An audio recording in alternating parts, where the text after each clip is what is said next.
As mellores historias cóntanse desde o principio.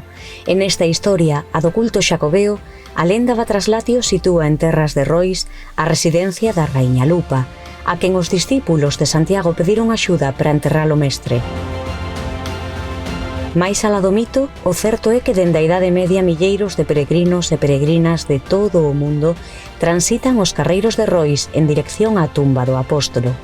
Por aquí pasa o Camiño Portugués, que a día de hoxe é o segundo trazado máis importante canto a número de peregrinos. Discorre a carón de lugares de gran significación histórica como o Pazo do Faramello e pasa ao pé da que foi morada da Raíña Lupa, a impoñente atalaia do Castro Lupario.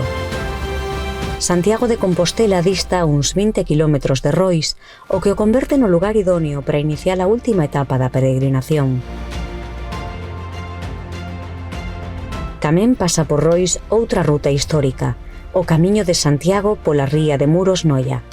Comeza canda ao mar, cruza Lousame e diríxese cara ao interior polas parroquias roisenses de Ermedelo e Urdilde.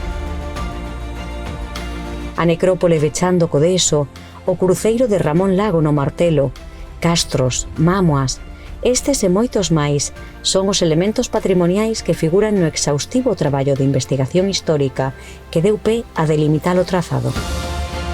Os pasos dos peregrinos resoan sobre o antigo Camiño Real de Agrafoxo, custodio da memoria de xeracións de veciños e veciñas.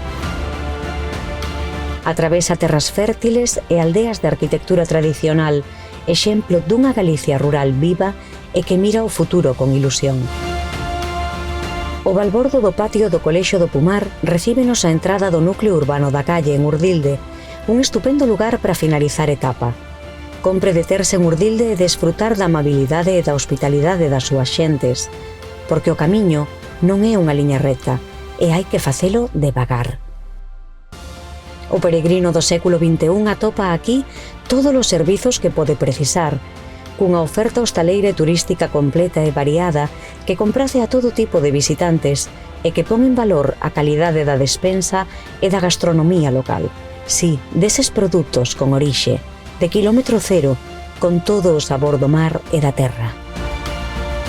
Ademais, en todos os establecementos de Urdilde selan a Compostela, o certificado que dá fe da peregrinación xacobea.